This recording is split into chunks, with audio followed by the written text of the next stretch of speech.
ሰላም ጤና ይስጥልን የተከበራችሁ የአዋጭ ወግ ቤተሰቦቻችን፣ ዛሬም እንግዲህ በአዋጭ ወግ እንግዳ ይዘንላችሁ ቀርበናል። ወይዘሮ ስንዱ በየነ ይባላሉ። በህብረት ስራው ዘርፍ ሰፊ ልምድና ተሞክሮ አላቸው። እንዲሁም ሌሎች ጉዳዮችን እንጨዋወታለን። አብራችሁን ቆዩ። ወይዘሮ ስንዱ በቅድሚያ እንኳን ደህና መጡ። እንኳን ደህና ቆያችሁ። እስኪ እንግዲህ ለተመልካቾቻችን ወይዘሮ ስንዱ በየነ ማን ናቸው የሚለውን ያስተዋውቁልን። እሺ፣ እኔ ወይዘሮ ስንዱ በየነ እባላለሁኝ። ተወልጄ ያደግኩት ሀረር ክፍለ ሀገር ነው። ድሮ ክፍለ ሀገር በሚባልበት አጠራር ሀረር ነው። ሀረር ከተማ ውስጥ ነው የተወለድኩት። ትምህርቴንም ከኤሌመንተሪ ጀምሬ እስከ 12ኛ ክፍል ያጠናቀቅኩት ሀረር ነው። ከዛ በኋላ በስራ ምክንያት ወደ ድሬዳዋ ከተማ ሄጄ ስራ ጀመርኩኝ። በተወሰነ ጊዜ ቢያንስ ወደ 2 ዓመት ገደማ ድሬዳዋ። ከዛ በኋላ በስራ ባህሪው ምክንያት ወደ አዲስ አበባ መጣሁኝ። አዲስ አበባ ከመጣሁም በኋላ የተለያዩ ትምህርት ቤቶችን ጆይን በማድረግ ትምህርቴን ቀጠልኩኝ። ስራዬንም በመደበኛነት የምሰራበት ቦታ ላይ ትልቅ የትራንስፖርት ሴክተር የኢትዮጵያ ጭነት ማመላለሻ ኮርፖሬሽን በሚባለው ውስጥ ነበረ። በዛው ልክ ትምህርቴንም እየተማርኩኝ በመጀመሪያ በኢንፎርሜሽን ቴክኖሎጂ በዩኒቲ ዩኒቨርሲቲ የመጀመሪያ ዲፕሎማዬን ወሰድኩ። ከዛ በመቀጠል በባህር ዳር ዩኒቨርሲቲ የማኔጅመንት ትምህርቴን ወሰድኩ በመጀመሪያ ዲግሪ። በመቀጠል በቅድስት ማርያም የማስተርስ ኦፍ ቢዝነስ አድሚኒስትሬሽን በተወሰነ ምክንያት አቋርጬ የተወሰኑ ሴሚስተሮችን ወስጄ አቋረጥኩኝ። በዚህ መሰረት ትምህርቴን በዚህ ደረጃ ላይ እየወሰድኩ ያለው በስራ ዓለም ውስጥም እሰራለሁኝ። በተለይም ደግሞ በኢትዮጵያ ሰራተኛ ማህበራት ኮንፌዴሬሽን ውስጥ በሴት ተመራጭነት የመጀመሪያ በኦዲት ዋና ጸሐፊነት አገለግል ነበር። በዛ መሰረት በምስራቅ አፍሪካ ላይ በጣም ከፍተኛ የሆነ የስራ እንቅስቃሴ አድርግ ነበረ። በኦርጋናይዜሽን ኦፍ አፍሪካን ትሬድ ዩኒየን ዩኒቲ የሚባል በጣም ትልቅ ኦርጋናይዜሽን ጋና አክራ ላይ ጽህፈት ቤቱ የሚገኝ እዛም ላይ ለ4 ዓመት ተመርጬ በሴቶች መብትና የሴት ሰራተኞችን ጥያቄ በሚመለከት በተለያዩ የሰራተኛውን መብት በማስከበር ለ4 ዓመት ተመልሼ እንደገና በኢትዮጵያ ሰራተኛ ማህበራት ኮንፌዴሬሽን ውስጥ ለ4 ዓመት በድጋሚ ተመርጬ ሰፊ አገልግሎትን ሰጥቻለሁ። በዛ መካከል በዚህ በቁጠባና ብድር ህብረት ስራ ማህበር እሰራበት በነበረው ሴክተር ላይ በሊቀመንበርነት እዛው በመስሪያ ቤቱ ደረጃ በተቋቋመ ማህበር ላይ ሰፊ አገልግሎት ሰጥቻለሁ። እንደዚህ እያልኩኝ በተለይ የሴቶችን መብት በሚመለከት ባሉ እንቅስቃሴዎች ላይ ሰፊ ስራ የመስራቱን ፍላጎት ስለነበረኝ ሰራም ስለነበረ በዚህ መልኩ ነው እየቀጠልኩ ሄጄ በመጨረሻ ላይም የዛሬ 8 ዓመት በፊት ከአዋጭ ቁጠባና ብድር ህብረት ስራ ማህበር ጋር አባል በመሆን ዛሬ ላይ ደርሻለሁኝ። እንግዲህ ይሄን ይመስላል ያለኝ። በጣም ግሩም ነው። እሺ፣ እንግዲህ በትርፍ ጊዜው ምን ማድረግ የሚያዝናናዎት? ወይዘሮ ስንዱ ምንድነው የሚያደርጉት በትርፍ ጊዜያቸው? በትርፍ ጊዜ የማደርገው ነገር ማንበብ በጣም እወዳለሁ። ማንበብ መጽሐፍን በርዕሱ አይቼ አይደለም የምወደው ወይም የምጠላው። ብዙ ጊዜ ደራሲያንን እመርጣለሁ። ለራሴ ግምት የምሰጣቸው ደራሲዎች አሉ። ማንበብ ነው በአብዛኛው ሰዓቴ ማንበብ ነው የምወደውና አነባለሁኝ ብል ነው በጣም ጥሩ የሚሆነው። በተረፈ ቤተሰብ መጠየቅ፣ ዘመድ ወዳጆቼን ማየት፣ በተለይም ደግሞ በሴቶች ነገሮች ላይ ብዙ ጊዜ ተሳትፎ አደርጋለሁ። በጣም ብዙ ጊዜ እና ያለኝን ትርፍ ጊዜ በዛ ነው። እንደገናም የተለያዩ ደካሞች አረጋውያትን መጎብኘት፣ እነሱ በማገዝ በኩል የሚሰራ ስራ ውስጥ ደግሞ ራሴን እዛ አድርጌ መስራት በጣም የሚያረካኝ ስራ ይሄ ነው። ወደ ማንበቡ ሲመጡ መጀመሪያ ግፊት ያሳደረቦት ወይም ደግሞ ተጽዕኖ ያሳደረቦት ሰው ነበረ ወይስ እርስዎ በቃ ለማወቅ ካለዎት ጉጉት ወይም ደግሞ ብቻ በተለያየ ምክንያት ሰው ወደ ተለያየ ዝንባሌ ይሄዳልና የእርስዎ ዝንባሌ ማንበብ የሆነው ምክንያት ይኖረው ይሆን? አለው ብዬ ነው አሁን ላይ አለው ብዬ ነው የማስበው። ያው በልጅነት የተደረገ ነገር ኤሌመንተሪ ሁሉ እያለሁ ነበር ማነበው። አሁን ሳስበው የአባቴ ባህሪ ነው ወደ እኔ። አባቴ ከዚህ ዓለም በሞት ተለይተዋል። በጣም በጣም በጣም በጣም የሚያነቡ ሰው ነበሩ አባቴ። ምክንያቱም እንዲያውም እየቀለዱ ምን ይሉናል፣ የማንበቢያ መነጽር አድርገው ተኝተው የሚያነቡ ነበርና ለምንድነው በዛው እንቅልፍ ይወስዳቸዋል፣ ለምንድነው መነጽር አድርገው የሚተኙት አይን ላይ ቢሰበር መስል እየቀለዱ ህልምም ሳይ በመነጽሩ ነው ይሉን ነበርና ከአባቴ በጣም ይሄንን ውርስ ወስጃለሁ። በጣም በጣም አንባቢ ነበሩ አባቴ። ጋዜጣ፣ መጽሔት፣ መጽሐፍት፣ የድሮ ትላልቅ መጽሐፍቶችን በተለይ በኢትዮጵያ ታሪክ ላይ የተመሰረተ መጽሐፍትን ያነቡ ነበርና የቤተሰብ ውርስ አይነት ይመስለኛል። ከዛ ያገኘሁት ልምድ ነው። በማንበቦት ብዙ ተጠቅሟል ብለን እናስባለን። እጅግ በጣም እና ብዙ ጓደኞቼንም እንዲያነቡ እንዳውም የማንበብ ፍቅር ያልነበራቸው ብዙ ጓደኞች ነበሩኝ። በተለይ ሴቶች ብዙ ጊዜ ያው እንደሚታወቀው ወደ እንደዚህ አይነት ነገር ባህሉም አመለካከቱም የእውቀት ደረጃችንም እንድንሄድ አያደርገንም። እንደገናም በማህበረሰብ ውስጥ ያለን የስራ ክፍፍል ድርሻ እንዲህ አይነት ጊዜ አስገኝቶ እንድናነባ አያደርገንም እና ምናልባት ጊዜያችንን ይሻማብናል ብላችሁ አስባችሁ ከሆነ ቢያንስ ሬዲዮ ከፍታችሁ አዳምጡ። እየሰራችሁ ማዳመጥ ይቻላል። ሬዲዮ ነበርና የተወሰኑ ጓደኞች ምን ይሉኝ ነበረ፣ አንቺ አንብቢና ንገሪን። ያ ለኔ በጣም ትልቅ እርካታ ነበርና አንብቤ በማግስቱ ሄጄ ለነሱ ለማውራት ስል በቃ ውስጥ ድረስ ገብቼ ነበር ማነበውና የእንደዛ አይነት ሱሰኛ የነበሩ ጓደኞች ነበሩኝ። ለማንበብ ፍላጎት የሌላቸው እኔም ብቀሰቅስ ባስረዳ እምቢ ያሉኝ በዛ ወቅት። አሁን ግን እድሜ ላንቺ የሚሉኝ ያነባሉ በጣምና ወደ እነሱ ለማስተላለፍ ጥረት አደርጋለሁ። ወጣቶች አሁን የምሰራበት ቢሮ የአዲስ አበባ ቁጠባና ብድር ህብረት ስራ ዩኒየን በአብዛኛው በወጣቶች የተሞላ ነውና የማንበብ ዝንባሌያቸውን ሳየው እጅግ በጣም የወረደ ነው። በጣም እና እባካችሁ ብዬ እለምናለሁ፣ አንብቡ፣ ግድ የለም አንብቡ፣ እወቁና የማያስፈልጋችሁን ፓርት ተዉት፣ የሚጠቅማችሁን ግን የእናንተ አድርጉት እያልኩ ብዙዎችን ለመቀስቀስ እሞክራለሁ። ስለዚህ በማንበቤ በቃ ከማንም ጋር ዲስከስ ለማድረግ በምንም ርዕስ ላይ የተቀመጠ ነገር ላይ የተቻለኝን ያህል ለመወያየት ስለረዳኝ ማንበቤ እጅግ በጣም ጠቅሞኛል ብዬ አስባለሁ። መልካም። እስኪ ወይዘሮ ስንዱና ህብረት ስራ ጥምረታቸው መቼ ጀመረ? እንዴትስ ነው የጀመረው? ቁጠባና ብድር ህብረት ስራ ማህበርን ያገኘሁት እኔ ሸበሌ ትራንስፖርት አክሲዮን ማህበር የሚባል በጣም ትልቅ ሴክተር ጭነት ጋር በተያያዘ የሚሰራበት መስሪያ ቤት ውስጥ ነበረ ለረጅም ጊዜ የሰራሁትና እዛ ላይ የቁጠባና ብድር ህብረት ስራ ማህበር ድሮ የኢትዮጵያ ጭነት ማመላለሻ ኮርፖሬሽን በሚባልበት ጊዜ የተቋቋመ ከ3000 በላይ ሰራተኞች የነበሩት ተቋም ውስጥ ነበረ። አንድ ማዕከል ላይ ነበረ። የተለያዩ ሴክተሮች አሉት። የነዳጅ ጭነት አለ፣ የደረቅ ጭነት አለ። እነዚህን ሁሉ አካቶ የያዘ ነው የኢትዮጵያ ጭነት ማመላለሻ ኮርፖሬሽን በሚል ይታወቅ የነበረው። እዛ ላይ አንድ ቁጠባና ብድር ህብረት ስራ ማህበር ነበረ እና ቁጠባን ባህል ማድረግ የሚል ነገር የሰማሁት በ1980ዎች ውስጥ ነው፣ ረጅም ጊዜ ማለት ነው። እና የዛን ጊዜ በጣም ትንሽ ብር ነው የሚቆጠበው።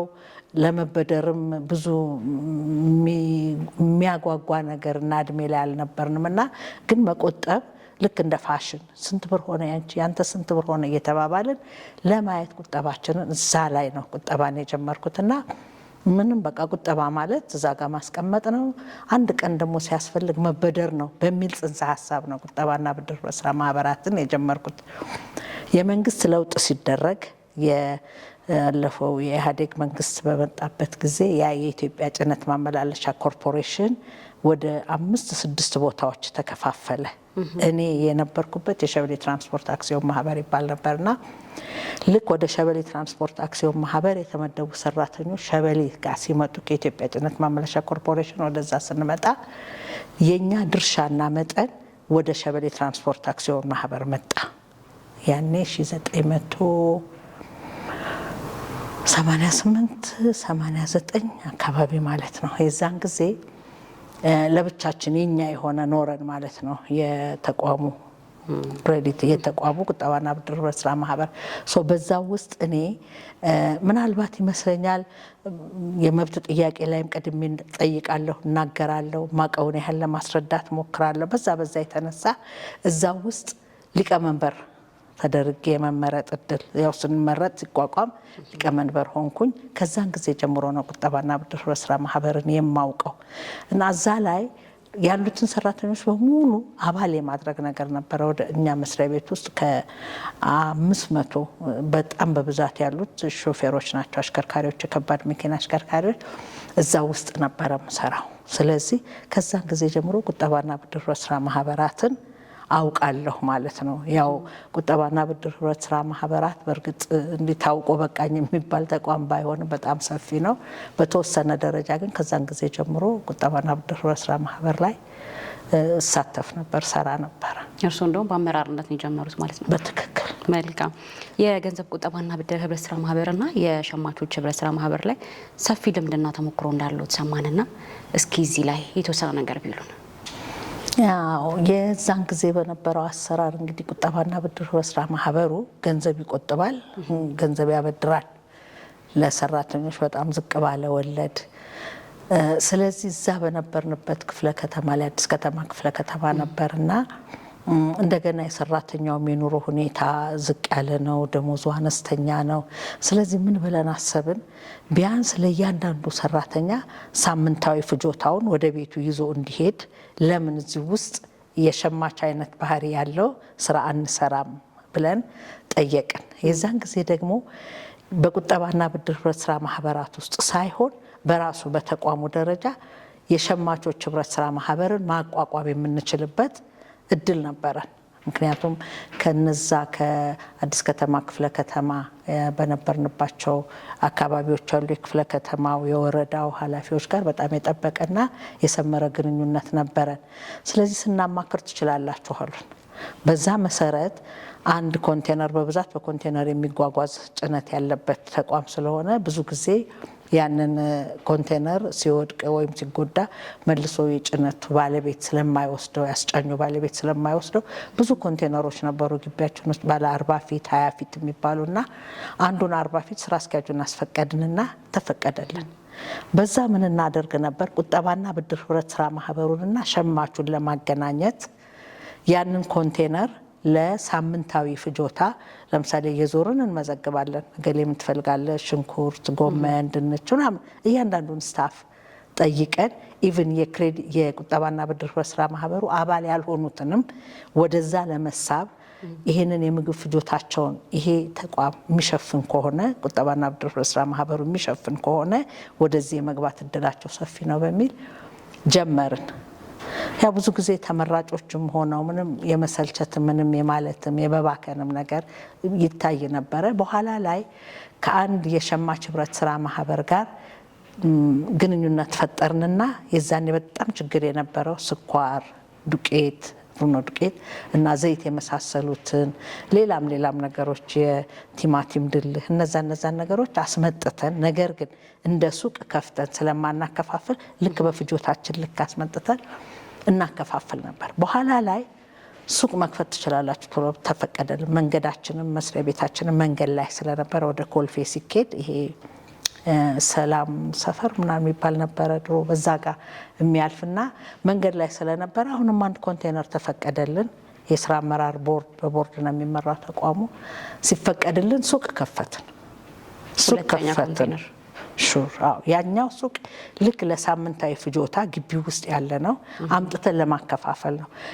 ሁለተኛ የከፈትነው ሱቅ ግን ለብቻው ሱቅ ከፍተን ያኔ ደግሞ የነበረው አዋጅ 147/91ም ተጨማሪ ንግድ ፍቃድ ተጨማሪ ፍቃድ ሳይጠየቅ መስራት ይችላሉ የሚል ነገር ነበረበትና በዛ ተጠቅመን ያን ሱቅ ከፈትንና በቃ በደንበኛ ሱቅ መሸጥ ጀመረ። ማንም ሰው የሚፈልገውን እቃ ይሄዳል፣ ይገዛል። ሰርቪስ አለ፣ በሰርቪሱ ይዞ ወደ ቤቱ ይሄድ ነበርና እንዲህ አይነት ትስስርም ለመፍጠር ከፍተኛ ጥረት አደረግን።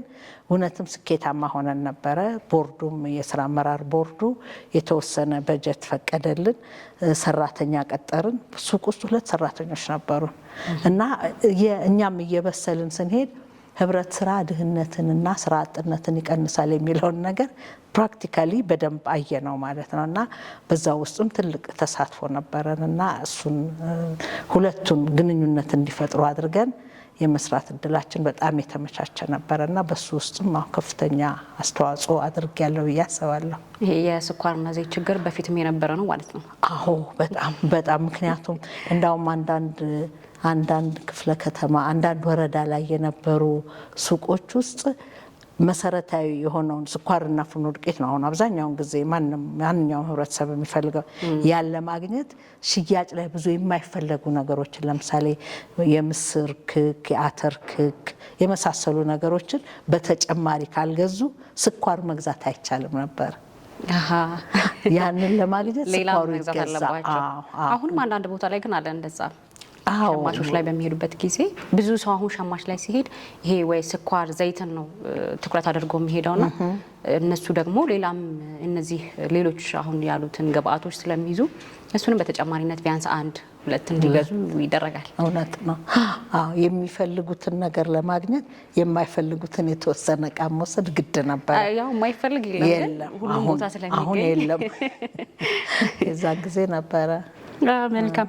የሚያገለግሉበት አሁን ላይ የአዲስ አበባ ገንዘብ ቁጠባና ብድር ዩኒየን አሁናዊ ሁኔታ ምን ይመስላል? የአባላቶች ውስጥ ቁጥር እያደገ ነው ወይ የሚል ጥያቄም አለንና ለዚህ እርስዎ ምላሽ ምንድን ነው?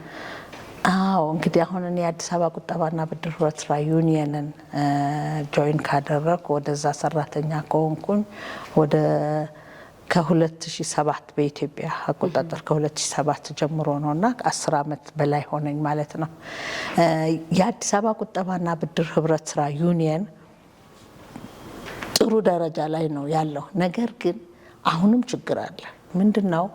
የቁጠባና ብድር ህብረት ስራ ማህበራት አመሰራረት አደረጃጀት ምን ይመስላል የምንለውን ነገር መሰላሉን ስናየው መሰረታዊ ማህበራት አሉ፣ ቀጥሎ ዩኒየኖች አሉ፣ ከዩኒየን ፌዴሬሽን አለ፣ ከፌዴሬሽን ሊግ አለ። እስካሁን ድረስ ኢትዮጵያ ሊግ የላትም። እድሜ ላዋጭ በዓለም አቀፍ ደረጃ እንድንታወቅ በአኮስካ በአፍሪካ ደረጃ ባለውም ላይ በኢንተርናሽናል ኮኦፕሬቲቭ አላያንሱ ላይም ኢትዮጵያን እንደገና እንድትታወቅ ያደረጋት ወደ ነበረችበት ከፍታ የመለሳት አዋጭ ቁጠባና ብድር ህብረት ስራ ማህበር ነው ብዬ ነው የማስበው። ምክንያቱም ሊግ ስለሌለ፣ ሊጉ ቢኖረን ኖሮ ቀጥታ ዓለም አቀፋዊ ግንኙነት ማድረግ የሚችለው ተቋም ሊጉ ነው። ነገር ግን ያ የለንም። ስለዚህ ወደ አዲስ አበባ ቁጠባና ብድር ህብረት ስራ ዩኒየን ስመለስ እንደ ሁለተኛ ደረጃ ህብረት ስራ ተቋም መሰረታዊ ማህበራትን ነው አባል አድርጎ የሚቀጥለው። እያንዳንዱ ግለሰብ ዩኒየን ላይ መጥቶ አባል መሆን አይችልም። ምክንያቱም ካደረጃጀቱ አመሰራረቱም ከተቋሙም ቅርጽ ያ ነው ያለው። ነገር ግን አንድ ቁጠባና ብድር ህብረት ስራ ማህበር አባል ለመሆን ትልቅ ክፍተት አለ። አንደኛ ኢንዲቪጁዋል ሜምበርስ እያንዳንዱ ግለሰብ ስለፈለገ አይሆንም። ሁለተኛ ስራ አስፈጻሚው ብቻ ስለፈለገም አይሆንም። ስለዚህ ወደ ጠቅላላ ጉባኤ ሄደው የጠቅላላ ጉባኤውን ምንነት ይዘው አስተያየቱን ሀሳቡን ይዘው ነው አባል የሚሆኑትም የማይሆኑትም። ኖ ካለ አይሆንም ካለ ጠቅላላ ጉባኤው የዛ መሰረታዊ ማህበሩ መጥቶ ዩኒየኑ ላይ አባል ሊሆን አይችልም። አዋጁ እያልኩ የምጠቅሰው ምንድነው? በፍላጎትና በፍቃደኝነት ነው የሚለው። ይሄ ዓለም አቀፉ ህግ ነው። ማንም ሰው ወይም ማህበር የአንድ ግለሰብ የአንድ መሰረታዊ ማህበር አባል የሚሆነው በራሱ ፍላጎትና ፍቃደኝነት ላይ ነው። ምናልባት የሚኖረው ጠቀሜታውን ማስረዳት፣ ማሳወቅ የመሳሰሉ ነገሮች ሊኖሩ ይችላሉ። ማህበራትም ወደ ዩኒየኑ መጥተው አባል የሚሆኑት ወደ ሁለተኛው ደረጃ ጋር የሚመጡት በራሳቸው ፍላጎትና ፈቃደኝነት ነው። ለምን ይመጣሉ? ለምን አባል ይሆናሉ? ብዙ የተለያዩ ምክንያቶች አሉት። አባል የሚሆኑበት አንድ ዋናው ነገር ያው ቁጠባና ብድራቸው ላይ በተመሰረተ ነው። ብዙ ጊዜ መሰረታዊ ማህበራት ላይ ካየን ሲመሰረቱ ሲሊንግ አላቸው። የመጨረሻው ጣሪያ አለ፣ የማበደር ጣሪያው አለ። ከዛ ጣሪያ በላይ ሲሆኑ የመሰረታዊ ማህበር አባላት ወደ ባንክ መሄድ አይችሉም። ምክንያቱም ባንክ ላይ ያለው ወለድ፣ ባንክ ላይ ያለ የማስያዣ ነገር ኮላተራል የምንለውን የማጣትም የዛን ያህል ብቃት ላይ አለመድረስም ወደዛ አይወስዳቸውም። ማይክሮ ፋይናንሶች ላይም ደግሞ ወለድ ምጣኔው በጣም ከፍተኛ ስለሆነ ወደዛም ጋር መሄድ ከባድ ነው። ስለዚህ እዛ መሰረታዊ ማህበራቸው ላይ ይሄንን ነገር አግኝተው ይሄንን እንዲጠቀሙ ማንኛውም መሰረታዊ ማህበር ሲመሰረት ገና ለማስቆጠብ ለማበደር እናም ቁጠባን ባህል አድርጎ እዛ ውስጥ ያለው ማህበረሰብ እንዲሄድ ነው ትልቁ ዓላማ። ነገር ግን ይህንን ቁጠባ በትክክል በሚፈልጉት ልክና መጠን ነው ወይ የሚለው ምክንያቱም የእያንዳንዱ የደሞዝ መጠን ይለያያል። እያንዳንዱ በደሞዙ ልክ በፐርሰንት ወይም ደግሞ ይህን ያህል ተቀማጭ ብሎ በወሰኑት መሰረት ነው የሚያስቀምጠው እና በፐርሰንት የሚያስቀምጡት በተለይ የተቀማጫቸው መጠን የተለያየ ነው። ስለዚህ አንድ መሰረታዊ ማህበር የተቀማጩን 4 እጥፍ 5 እጥፍ ብሎ ቢያስቀምጥ በተቀመጠው ልክ የሚወሰደው ሰዎችን የተለያየ ያደርጋቸዋልና ለማንኛውም ጣሪያ ይኖራቸዋል። ለምሳሌ አንድ መሰረታዊ ማህበር 300 ሺህ ብር ያበድራል ቢል 300 ሺህ ብሩ በላይ ተቀማጭ ያለው ሰው እዛ ማህበር ላይ ምን ይሰራል? ወይ ይወጣል ወይ ወደሚመቸው ጋር ይሄዳል ማለት ነው።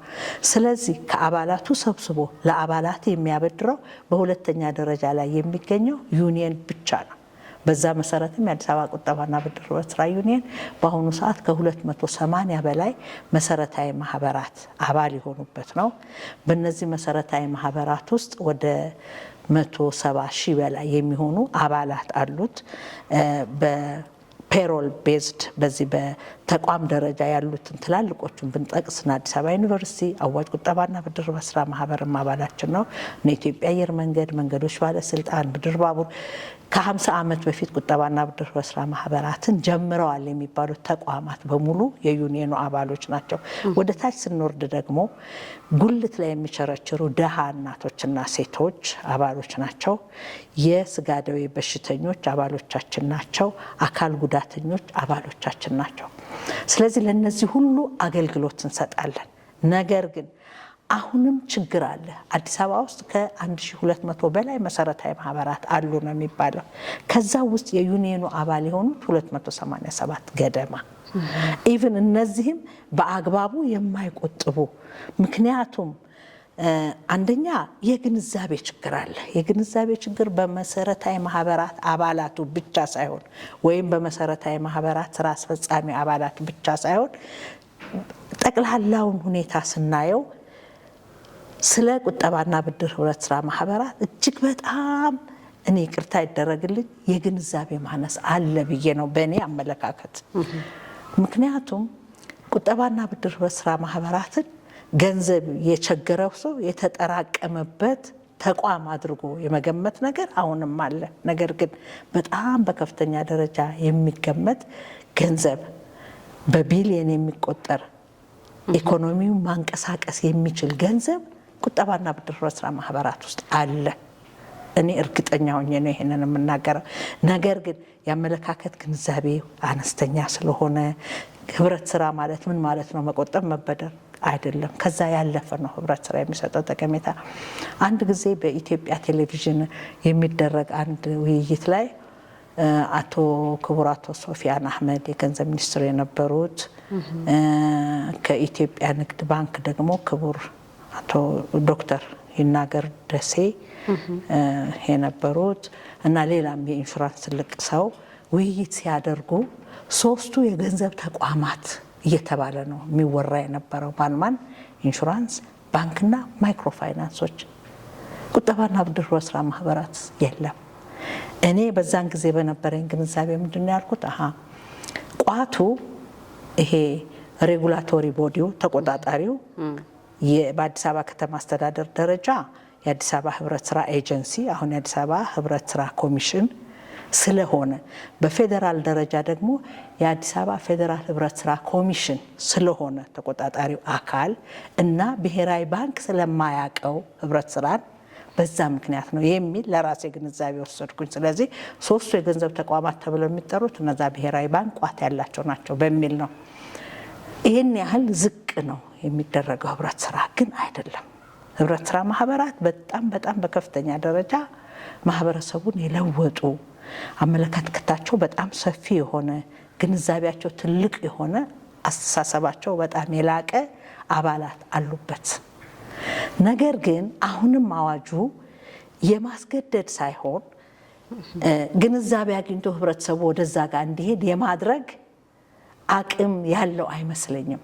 ለዛም ነው በዩኒየን ደረጃ በሁለተኛ ደረጃ ላይ ወደዚህ ጋር የሚመጡት አባላት ብዛት አናሳ የሆነው። እንደገናም በየቦታው ትናንሽ መሰረታዊ ማህበራትን መስርቶ የመንቀሳቀስ ለምሳሌ በሆስፒታሎቻችን በሙሉ መሰረታዊ ማህበራት አሉ። ለምንድን ነው በጤና ጥበቃ ሚኒስቴር አንድ ማህበር የማይሆነው? በየትምህርት ቤቶቹ በሙሉ አንዳንድ መሰረታዊ ማህበራት አሉ። 20-30 መምህራንን የያዙ ወይንም ደግሞ የኦፊስ የተለያየ ስራ የሚሰሩ ሰዎችን የያዙ ትምህርት ቤቶች አሉ በጣም በስፋት። እነዛ አንዳንድ ትምህርት ቤቶች አንዳንድ መሰረታዊ ማህበር ነው ያላቸው። ለምንድን ነው የትምህርት ሚኒስቴር አንድ የማይኖረን? ፖሊስ፣ የአዲስ አበባ ፖሊስ ለብቻው፣ ፌዴራል ፖሊስ ለብቻው፣ የተለያዩ ለየብቻ። ይሄ እንዲህ አይነት የተበጣጠሰው ነገር የኢትዮጵያ ቁጠባና ብድር ህብረት ስራ ማህበር እንዳያድግ ያደረገ ትልቅ ተጽዕኖ ፈጣሪ ነው ብዬ አስባለሁ። ምክንያቱም የነዛ አንድ ላይ መሰባሰብ የገንዘብ አቅምን በጣም የሚያሳድግ፣ የሰው ኃይልን በጣም የሚያሰፋ፣ እያንዳንዱ ሰው የራሱ የሆነ ቋሚ ነገር እንዲኖረው የሚያስችል አቅም ማጎልበት ማለት ነው ብዬ አስባለሁ። ስለዚህ ይሄንን አዋጁ አስገዳጅ ማድረግ ማለት አሁን ባለው ሁኔታ በእኔ አረዳድ አንድ ማድረግ የሚችልበት ነገር ለምን አይኖረውም ብዬ አስባለሁ። እና በተለይ ደግሞ ላይ ያሉት ሃየር ኦፊሻልስ ይህንን ነገር ለማድረግ ምንድነው ችግራቸው? አንድ ጊዜ 14791 ሲሻሻል ደብረ ብርሃን ላይ ሳምንት የፈጀ ውይይት ነው የተደረገው። 14791 ተሻሽሎ ነው 985 ያንን 147ን የሻረ አዋጅ ተብሎ። አብዛኛው ነገር ግን ብዙም የሚያተጋና ለለውጥ የሚያስኬድ ሆኖ ነው ያላገኘሁትም። እና እዛ ላይ አሁንም መስራት መቻል ያለብን ይመስለኛል። እና የአዲስ አበባ ቁጠባና ብድር ህብረት ስራ ዩኒየን ትልቁ ችግርም ይሄ ነው። ማህበራትን አስገድደን ኑ አባል ሁኑ ማለት አንችልም። ማስረዳት ማሳወቅ እንችላለን። ግንዛቤ እንዲኖራቸው ማድረግ እንችላለን። የተሻለ ብድር እንዲሰጣቸው ማድረግ እንችላለን። አሁንም ለምንድን ነው ለመሰረታዊ ማህበራት ብቻ ብድር የማይሰጠው የሚባል አባባል አለ። ይሄ ህጉ ላይ አይልም ይላሉ አይልም ነው እኔ የምለው። እነዛን የማህበረሰብ ክፍሎች ማገዝ ስለሆነ አሁንም የአዲስ አበባ ቁጠባና ብድር ህብረት ስራ ዩኒየን የመሰረታዊ ማህበራቱን አባላት እያገዘ ለነሱ ብድር እየሰጠ እየተንቀሳቀሰ ነው ያለው እና አልፎ አልፎ ችግሮች አሉ፣ ግን ያን ችግር እየቀረፍን እየሰራን ነው። በዛው አያይዘውም እንዲመልሱልን የምንፈልገው አሁን ላይ የዩኒየኑ አሁናዊ ሁኔታ ምን ይመስላል እና ደግሞ የማበደር አቅማችሁስ እንዴት ነው? የሚጠየቀው የብድር አቅርቦት ጥያቄ ይኖራልና የእናንተ ምላሽ ካፒታላችሁ ምን ድረስ ነው? እንዲሁም ደግሞ የአባላት ብዛትስ እየጨመረ ነው ያለው ወይስ የሚለውን በዛው ቢመልሱልን። ኦኬ፣ አሁናዊ ሁኔታው ያው አሁን ላይ ማንኛውም የገንዘብ ተቋም ትንሽ የመንገጫገጭ አይነት እንደደረሰበት ሁሉ እኛም ጋር እንደዛ አይነት ነገር ደርሷል። ምክንያቱም እኛ ለአባሎቻችን ብቻ ነው የምናበድረው፣ ለዚያውም አባል ለሆኑት መሰረታዊ ማህበር አባላት ይቅርታ። ስለዚህ በዛ ምክንያት የተወሰነ ክፍተት አለ። እንደ ልባችን የምናበድረው ገንዘብ ማጣት፣ በተለይ ደግሞ ከዚህ ከማክሮ ፋይናንሱ ትግበራ በኋላ ብዙዎች ገንዘብ የመቆጠብ ነገሩን ማህበራት እኛ ጋር አባል ሲሆኑ ግዴታ አለ። አንደኛ የሼር ግዢ የእጣ ግዢ ይኖራል። ሚኒመም ኦፍ 10,000 ብር 10 እጣ ይገዛሉ። አንድ እጣ 1,000 ብር ነው። ከዛ በኋላ ከአባሎቻቸው የሚሰበስቡትን 5% እኛ ጋር ይቆጥባሉ። ያ ወርሃዊ ቁጠባቸው ነው። ለወርሃዊ ቁጠባቸው ደብተር አላቸው። በዛ መሰረት ከባንክ በተሻለ 0.5% ወለድ እንከፍላለን። ባንክ ላይ መደበኛ 7 ነው፣ እኛ ጋር 7.5 ለቁጠባቸው እንከፍላለን። ለሼራቸው ደግሞ አመታዊ የትርፍ ክፍፍል፣ ለምሳሌ ባለፈው አመት አሁን የ2016 ኦዲት አላለቀም፣ በ2015 33% ነው የትርፍ ክፍፍል ምጣኔያችን እና ጥሩ ነው ያለው። በብድር ላይም እነሱ በማህበራቸው ከሚያገኙት ብድር በላይ ነው እኛ የምንሰጠው። ስለዚህ እኛ ጋር የሚሰጠው ያው እንደዚህ አጥጋቢና ስኬታማ ቤት ለመግዛት መኪና ለመግዛት ብቁ ሆኖ ሳይሆን፣ ነገር ግን ማህበራቸው ላይ ከሚያገኙት ገንዘብ ጋር በማጣመር እኛ ጋር የሚወስዱትን ገንዘብ ደግሞ ይጠቀሙበታል። በዛ መሰረት ነው ያለውና ገንዘብ በብቃት የመመለስ በተገባው ውልና ቃል መሰረት አስፈላጊውንም የዕጣ ግዢ ያለመፈጸም በየአመቱ ያንን ነገር አለማሳደግ ተቋማችን ላይ ተጽዕኖ አልፈጠረም ማለት አልችልም፣ ፈጥሯል። ይሄ የሆነው ግን ያው ጠቅላላ የገንዘብ የመግዛት አቅሙ ስለወረደ አባሎቻችንንም ካላመጣችሁ የሚል ከባንክ የሚለየው ህብረት ስራ ማህበራትን ከባንክ ልዩ የሚያደርገው አንዱ ነገር ከማህበር አባሎቻችን ጋር እንደ ቤተሰብ ሆኖ የህብረት ስራ ውስጥ መኖር ቤተሰባዊነት ነው። ስለዚህ አንድ ተበዳሪ ገንዘብ የለኝም ቢል አዋጁን በሽምግልና ዳኝነት ነው መጀመሪያ ላይ የሚለው እንጂ ቀጥታ ወደ ፍርድ ቤት የሚሄድ በመያዣነት የተያዘውን ንብረት የመሸጥ የመለወጥ ሳይሆን አባሉ ንብረት አፍርቶ ሀብት አግኝቶ ተለውጦ ማየት ነው ትልቁ ስኬት ህብረት ስራ ማህበር ውስጥ። በዛ የተነሳ አባል ያስያዘውን ቤት ወይም መኪና ሸጦ መለወጥ ነገር ሳይኖር አባሉን ምን ሆነህ ነው ያልቆጠብከው፣ ምን ሆነህ ነው ገንዘቡን በአግባብ ያልመለስከው የሚል የዳኝነት ስራ ስለሚሰራ አሁን ላይ ያ ሁኔታ አለ። ያለውም ችግር በግልጽ እኛ ሀገር በግድ እንደዚህ ምንድነው ተብሎ ጥናት የሚካሄድበት ምናምን ሳይሆን ያለው ሁኔታ ስለሚታወቅ ያንን ነገር እንዲመልሱ በመጎትጎት በማስታወስ እንደዚህ በመሳሰሉ ነገሮች ላይ ስለሆነ ያለ ነው። ያ የገንዘብ እጥረት እንዲገጥመን አድርጎናል። ይሄ ማንኛውም ተቋማት ጋር የሚታይ ነገር ይመስለኛል አሁን ላይ ያለው ሁኔታና በዛ የተወሰነ የገንዘብ እጥረት አለን እንጂ ብድር እንሰጣለን፣ እንሰበስባለን። አባሎቻችን ሲለወጡ እያየን ደስ ይላል። በተለይ እጅግ በጣም የሚያረካኝ ሴቶች ላይ የምናየው ለውጥ በጣም ያስደስታል። የጉልት ድሃ እናቶች አሉ የሚበደሩ 15 ሺህ ብር 20 ሺህ ብር መጥተው የሚበደሩ ትናንሽ ናቸው። ይሄ የግሩፕ እርስ በርስ አስተሳስረን አንዱ ለአንዱ ዋስ ሆኖ ማህበራቸው ወደኛ ልኳቸው መጥተው የሚበደሩ አሉና እነዛ ሰዎች አንድ ቀን አያሳልፉም ገንዘብ በመመለስ ላይ። ምክንያቱም የሚቀጥለውን ብድር ደግሞ ከፍ አድርገው በመውሰድ ላይ የገበያ ጊዜ የበዓል ጊዜ ሲኖር የሸጠው ለውጥ የሚያተርፉትን ነገር በአንድ ጊዜ አምጥተው በመክፈል እነሱ እጅግ በጣም ትልቅ ስኬት ላይ ያሉ ናቸውና እነዛ አሁንም እጅግ ደስተኞች ሆነው እየቆጠቡ ነው፣ እየመለሱ ነው፣ እያበደርን ነው እና እንዲህ ብዙ የጎላ ችግር አለ ብዬ የምለው የለም። መልካም። እሺ እስኪ የአዲስ አበባ ሸማቾች ህብረት ስራ ችግር ምንድን ነው ብለው ያምናሉ? የአዲስ አበባ ሸማች ህብረት ስራ እንዲህ ጠለቅ ብዬ ስለ ሸማች ህብረት ስራ ባላውቅም ብዙውን ጊዜ እዛም ላይ የግንዛቤ እጥረት ያለ ይመስለኛል። የግንዛቤ እጥረት አለ፣ ዘመናዊ አሰራር ጉድለት አለ፣ የተቆጣጣሪው አካልም የሚሰጠው ክፍተት ያለ ይመስለኛል። ምክንያቱም ሸማቹ ማህበረሰብ ብዙ ጊዜ አሁን እኔ በሚዲያ እከታተላለሁ፣ እሰማለሁኝ። ብዙ ችግር ነው የሚወራው። ኮራፕትድ የመሆን ነገር ይነሳል። በአግባቡ የጥሬ ዕቃ አቅርቦት እጥረት አለ የሚል ነገር ይነሳል። እነዛ የመሳሰሉ ይሄንን ደግሞ ለመፍታት እኔ ጥሩ ነገር ነው ብዬ እኔ የማስበው ግንዛቤን መፍጠር ነው። በማህበረሰቡ መካከል ግንዛቤ ፈጥሮ የኔነት የባለቤትነት ስሜት እንዲያድርበት ማድረግ ነው። በተለይ አሁን ላይ እኔ 2ም 3ም ሸማቾች ላይ አይቻለሁኝ። የሴቶች ተሳትፎ እጅግ ዝቅተኛ ነው። የሴቶች ተሳትፎ እጅግ በጣም የወረደ ነውና ሴቶችን ተሳታፊ ማድረግ፣ ምክንያቱም በማህበረሰብ እድገት ውስጥ ሴቶች ያላቸው ሚና ከፍተኛ ነው።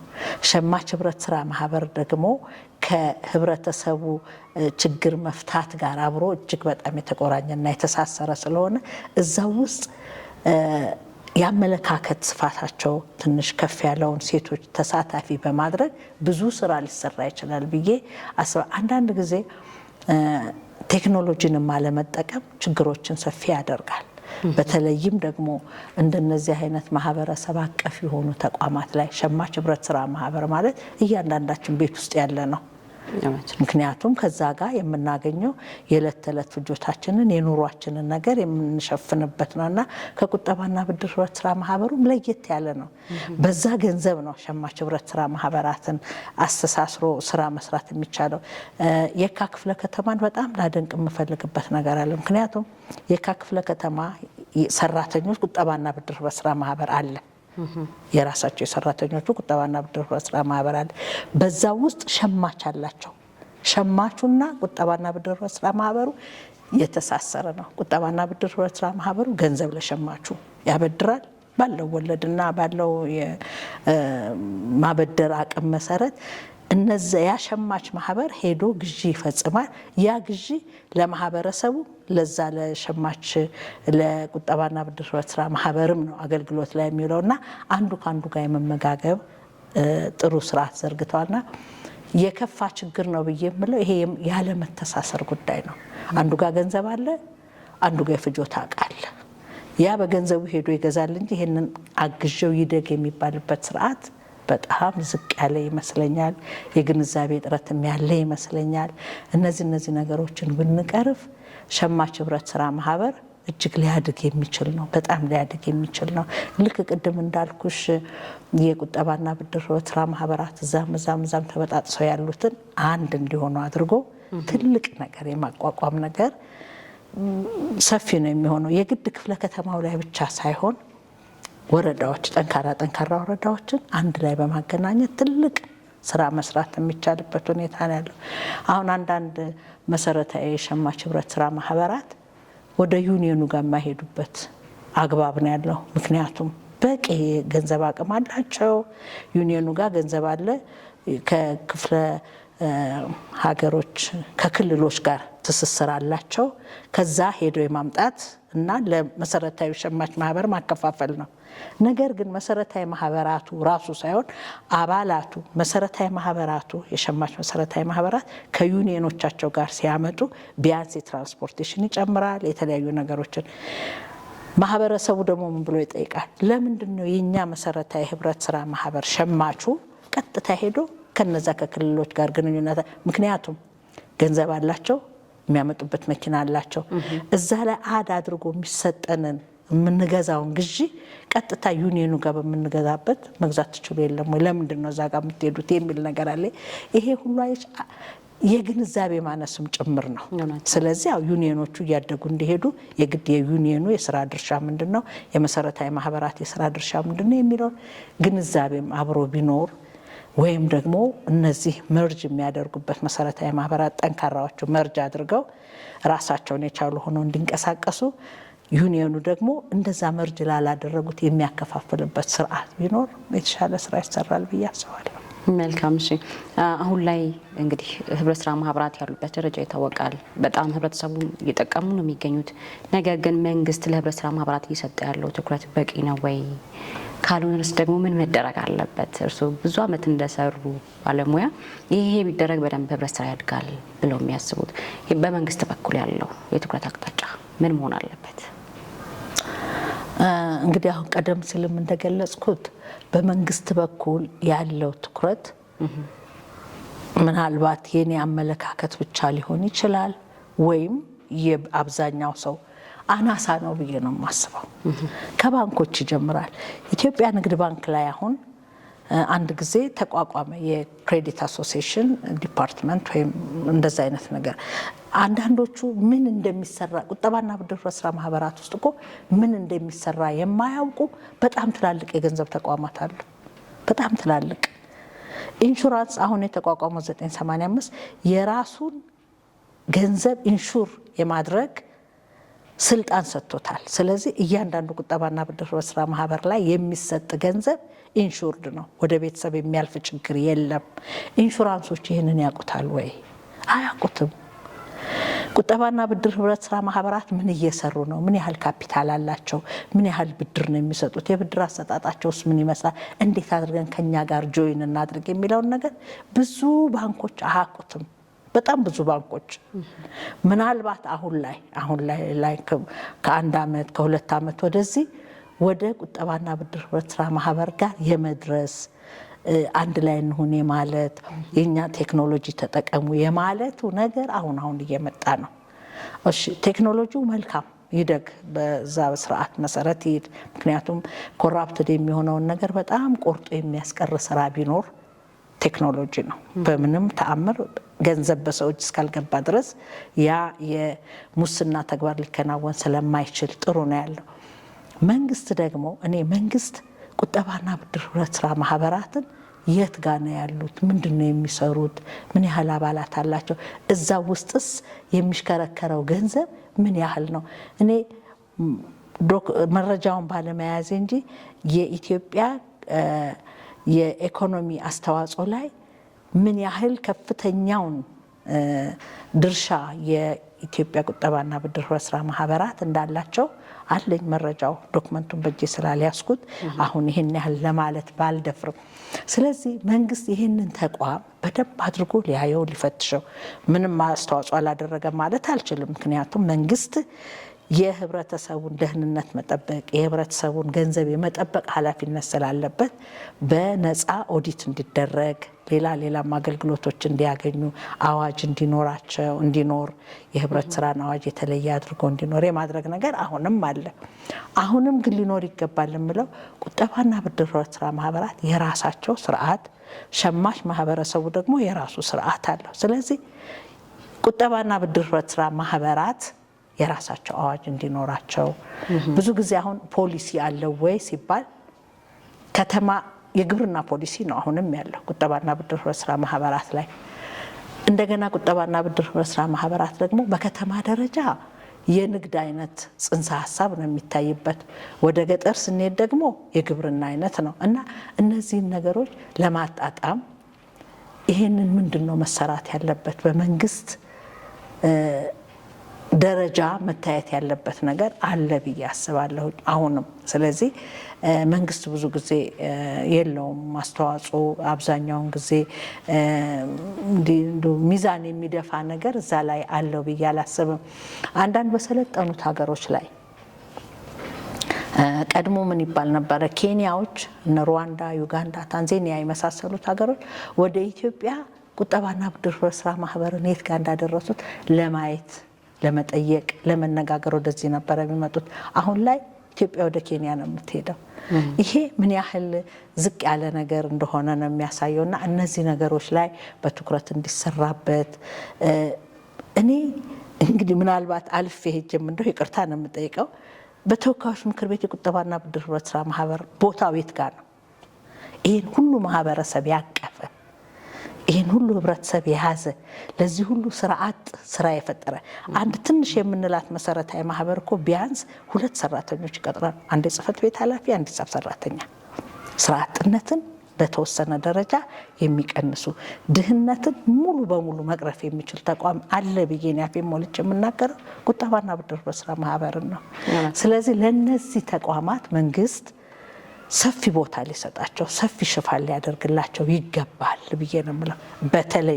በተለይ ደግሞ ሴቶች ወደ መድረክ ላይ መምጣት የሚችሉበት ነገር መዘጋጀት አለበት። ቁጠባና ብድር ህብረት ስራ ማህበር ላይ በእውነት የሚሰሩ በትክክል የሚሰሩ ሴቶች ናቸው ብዬ ነው እኔ አሁንም የማምነው። ቢኮዝ በአባባል ደረጃ አንድ ሴት ከጀርባ ካለች ጠንካራ ነው ወንድ። አሁን ከጀርባ የሚለው ነገር ቀርቶ ከጎን ሆኗል። ስለዚህ አሁንም ሴቶች እዚህ ነገር ላይ ብዙ ተሳትፎ እንዲያደርጉ መንግስት የራሱን ጥረት ማድረግ አለበት። ሴቶችም ብቃታችንን እዛ ቦታ ላይ ማሳየት መቻል አለብን። ወደኋላ የነበሩት ወደፊት እንዲመጡ። እናት ቤተሰብ ውስጥ ከተማረች ቤተሰብ ተማረ ማለት ነው የሚለው አባባል። እናት መቆጠብ ካወቀች፣ እናት የቁጠባና ብድር ህብረት ስራ ማህበር ከገባ ቤተሰብ ተለወጠ ብዬ ነው የማስበው።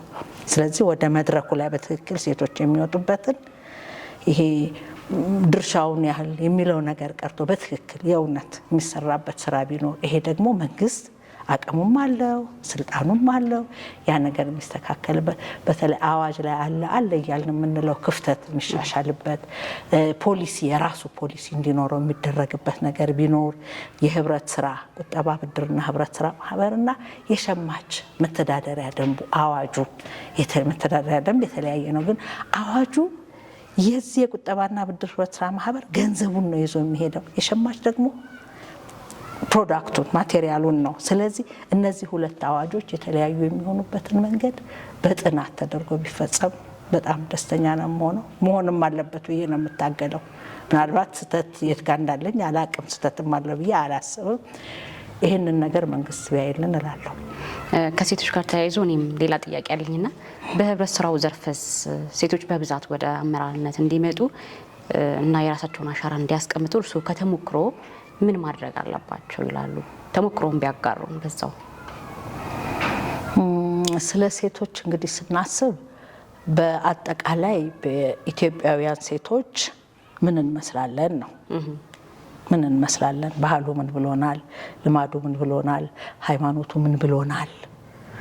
ያ ሁሉ ነገር ተካቶ አሁን ላይ ደግሞ አንዳንዶች እንደዚህ ብቅ ብቅ የሚሉበት ቦታ ላይ ያ ተጽዕኖ አለ። እንደዚህ አይነት ተጽዕኖዎች በቀላሉ የምንላቀቃቸው አይደሉም። የግድ ጥረት ያስፈልጋል፣ ትግል ያስፈልጋል። ሁል ጊዜም ቢሆን ሴቶች በሴትነታችን የመጣ ተጽዕኖ፣ በሴትነታችን ተፈጥሯዊ የሆነ ችግር አለን። ያን ችግር ሳይሆን የምናወራው ከዛ ባሻገር ያለውን ጥሩ የመማር እድል አሁን አለ ወይ? አዎ አለ።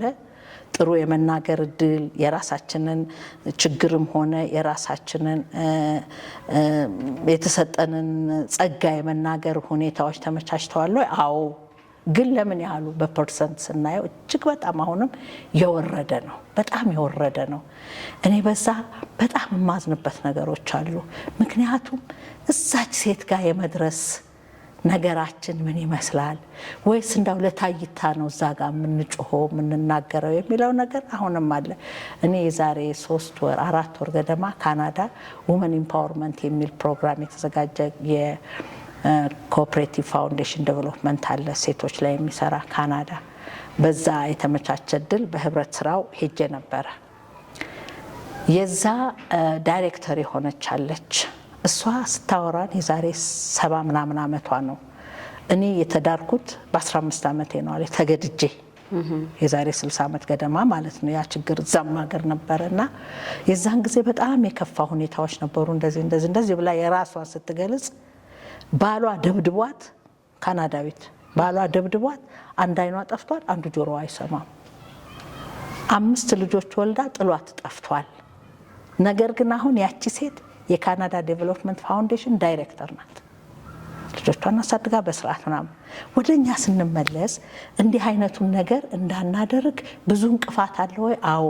ያንን እንቅፋት እያስወገድን ግን የምንወጣበት መንገድ እንዲመቻችልን ጥረት ማድረግ የራሳችን መሆን አለበት። የራሳችን ጥረት መታከል አለበት።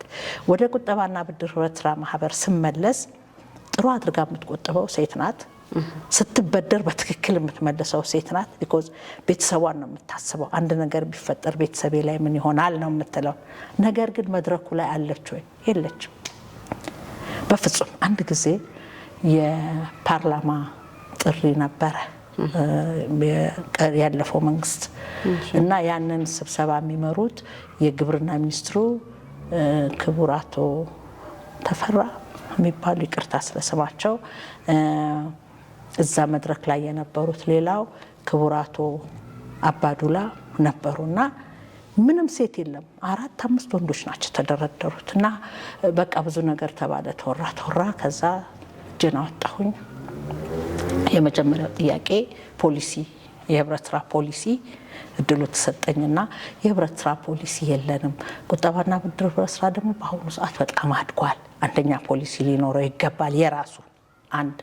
ሁለተኛ እዛ ላይ የተቀመጣችሁት ወንዶች በሙሉ የመጀመሪያ ጊዜ ነው እኔ ፓርላማ ስገባ፣ ይሄ ይባላል ያ አይባልም፣ ይሄን እዚህ ጋር መቅረብ ይችላል አይችልም፣ ምንም ለእኔ እንትን አልነበረም። እና ሁለተኛው ጥያቄ እዛ የተቀመጣችሁት ባለስልጣናት በጣም ጥሩ አስረድታችሁናል፣ አመሰግናለሁ በጣም። ነገር ግን አንድ ሴት ደግሞ መሀላችሁ ብትኖር ኖሮ በጣም ደማቅ ነበረ የሚሆነው፣ በጣም ደስ ይለን ነበረ እና ሙሉን ትሆኑ ነበረ ምናምን አልኩኝ። ምክንያቱም የሚወራ የነበረው ስለ እኩልነት፣ ቁጠባና ብድር ህብረት ስራ፣ በጠቅላላ ህብረት ስራ ላይ እንደዚህ አይነት ተሳትፎ እንደዚህ አይነት አለ የሚል ነው እና አሁን ግን ሴቶች ስለሌሉ ትንሽ እና ለምንድን ነው ሴቶች እኮ ብዙ አሉ አልኩኝ።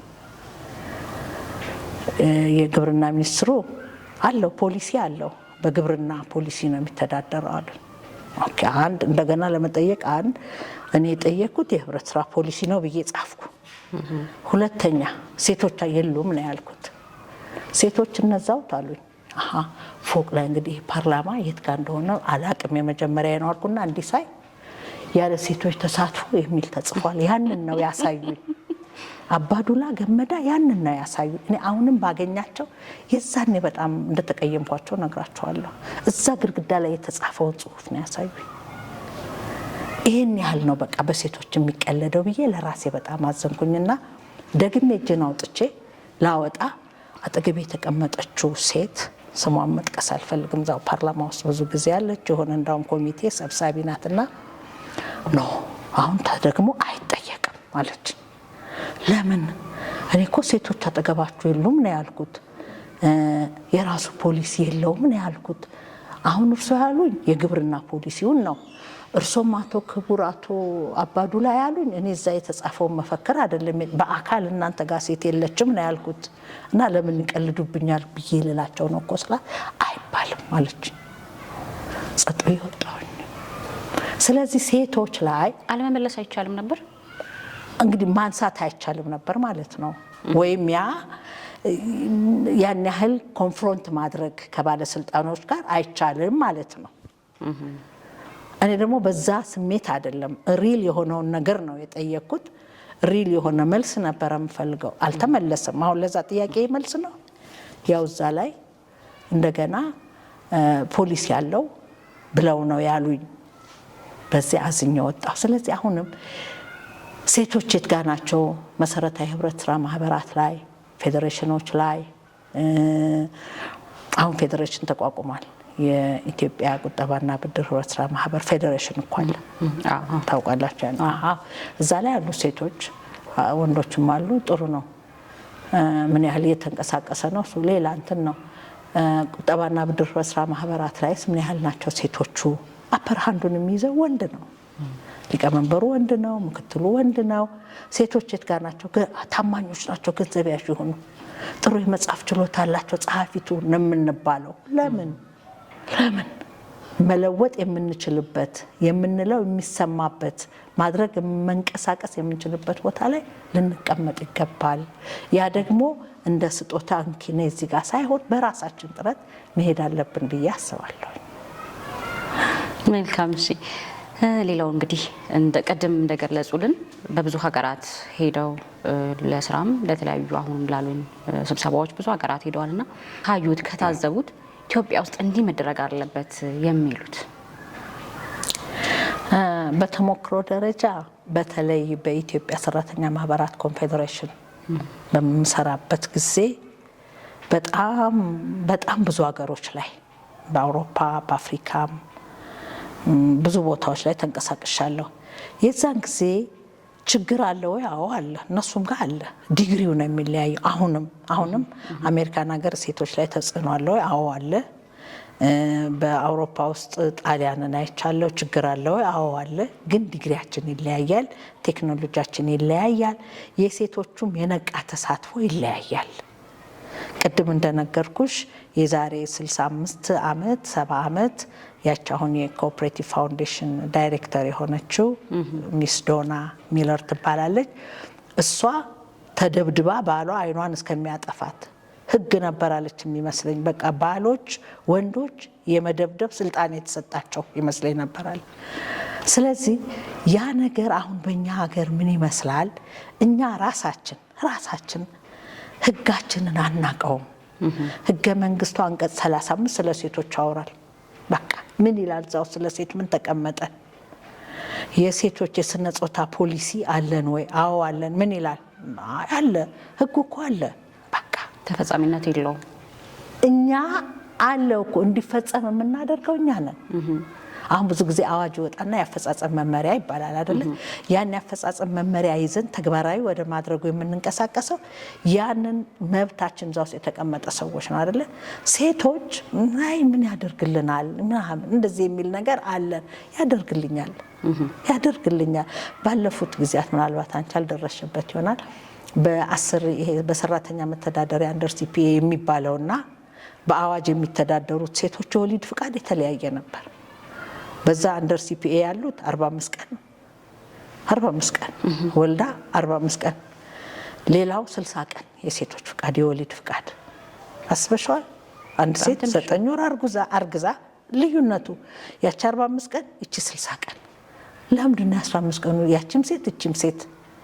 በመከራ በክርክር ነው ወደዚህ ወደ 90 ቀን ጋር የተመጣው። ስለዚህ የእኛን መብት ለማስከበር እኛ መንቀሳቀስ መቻል አለብን ሴቶች። እውነት ነው። እንደዛም ሆኖ ምናልባት 0.5% የምትሆን ፈቀቅ እንል ይሆናል። ዝም ካልን ደግሞ 0.5% እንወርዳለን ማለት ነው። አንዳንዶች ምን ይላሉ? ብንልስ ምን ዋጋ አለው? እንደዚህ አይነቱ አባባል ብዙ ጊዜ ሴቶችን ይጎዳል ብዬ ነው እኔ የማስበው። ማለት አለብን እኔ ዛሬ ጮኬ ነገ ላይ ሌላ ሰው ሊቀበለው ይችላል፣ ያን ነገር ተግባራዊ ሊያደርገው ይችላል። በኢትዮጵያ ሰራተኛ ማህበራት ኮንፌዴሬሽን አሁን ፌዴሬሽኑ 9 ዲፓርትመንቶች አሉት።